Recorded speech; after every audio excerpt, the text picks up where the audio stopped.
नमस्कार मित्रांनो, आपली मैत्रीण डॉक्टर शारदा गणपत त्र्यंबके। आज आपण सेक्स लाईफमध्ये तुमच्या बोटाचा वापर कसा केला जाईल हे महत्त्वाची टीप मी तुम्हाला सांगण्याचा प्रयत्न करते। मित्रांनो, दैनंदिन जीवनामध्ये आपण बोटाचा वापर कसा करतो? धुण्यासाठी, भांडे घासण्यासाठी, शिवाय स्वयंपाक करण्यासाठी हा स्त्रियांचा झाला। पुरुष कशासाठी फायदा घेतात? शेतामध्ये काम करतात, कॉम्प्युटर चालवतात, आंघोळ करतात। म्हणजे तुम्हाला थोडक्यात मला काय सांगायचे, हाताचा वापर आपल्याला दैनंदिन जीवनामध्ये भरपूर होतो। हाच हाताचा वापर, हात म्हणजे काय? तुम्हाला हाताला जे 5 बोटे असतात, एक अंगठा असतो, एक करंगळी असते, मधली बोट असते, अनामिका आणि तर्जनी, ह्या 5 बोटाचा वापर सेक्स लाईफमध्ये कसा केला जातो हे तुम्हाला महत्त्वाचं मी सांगणार आहे। आपला मिरज येथे दवाखाना असून जिल्हा सांगली आहे। प्रत्येक व्हिडिओमध्ये मी तुम्हाला सांगण्याचा प्रयत्न करते, सेक्समध्ये ओठाचा वापर कसा करावा, डोळ्याचा वापर कसा करावा। प्रत्येक अंग हे सेक्सने भरलेलं असतं। मित्रांनो, आता तुम्ही म्हणाल बोटाचा वापर कसा केला जातो? लक्षात ठेवा, आपण जर कोणत्याही व्यक्तीला जर जोराने हाताला पकडलं तर काही होणार नाही, परंतु आपण समोरच्या व्यक्तीला जर हलकासा स्पर्श केला तर आपल्या अंगाला किंवा त्याच्या अंगाला, आपण ज्या व्यक्तीच्या अंगाला स्पर्श करतो त्यांना शहारे येतात। तुमच्या लक्षात आलं असेल, तुम्ही सहज जर उभा राहिला असेल आणि कोणत्याही व्यक्तीने जर तुमच्या मानेभोवती हात फिरवला, केसावर हात फिरवला किंवा हलकासा जरी टच केला तर आपली सेंट्रल नर्वस सिस्टीम स्टिम्युलेट होते। म्हणजेच काय, आपण आपल्याला स्पर्श केला तर काही होत नाही, परंतु जर आपल्याला कोणी स्पर्श केला तर साहजिकच आपल्या अंगाला शहारे येतात। ह्याचाच फायदा आपण सेक्स लाईफमध्ये घेऊ शकतो। फिंगरिंग म्हणजे काय? जे 40 वर्षापर्यंतचे तरुण पिढी आहे त्यांना ना सेक्स लाईफमध्ये फिंगरिंग पूर्णपणे माहीत आहे, परंतु 40 वर्षानंतरचे जे पुरुष आहेत त्यांना फिंगरिंग हा प्रकार माहीत नाही। म्हणूनच ह्या व्हिडिओमध्ये मी फिंगरिंगचा उपयोग सेक्समध्ये कसा केला जातो हे थोडक्यात सांगण्याचा प्रयत्न करते। मित्रांनो, नेहमी फिंगरिंग करताना तुमच्या लाईफ पार्टनरशी गोड बोला, त्याची सहमती असल्याशिवाय फिंगरिंग करू नाही। फिंगरिंगचा उपयोग काय होतो? फिंगरिंग करण्या अगोदर तुम्ही हात स्वच्छ साबणाने धुवा, नख कापलेले असावेत, शिवाय तुमच्या हाताला कोणतंही लुब्रिकेंट म्हणजे मॉइश्चर असावं। सुरुवातीला तुम्ही फिंगरिंग करताना सुरुवातीला एक फिंगर इन्सर्ट करावं आणि नंतर हळूहळू 2 फिंगर इन्सर्ट केले तरीही चालतात।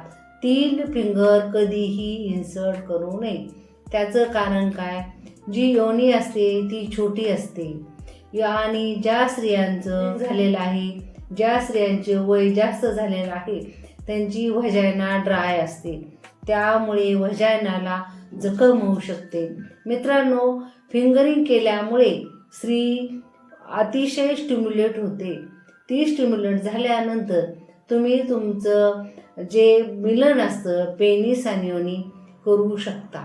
मित्रांनो, स्त्री जर स्टिम्युलेट झाली, उत्तेजित झाली, कारण फिंगरने भरपूर उत्तेजित होते, त्यावेळेस तुमचं लिंग जाड असणं, लांब असणं फार महत्त्वाचं आहे। तुम्ही जर फिंगरिंग करून तिला स्टिम्युलेट केलं आणि तुमचं लिंग जर छोटं असेल, लहान असेल आणि लवकर ढिल्लं पडलं किंवा पाणी लवकर गळलं तर ती तुम्हाला संभोग करून देणार नाही।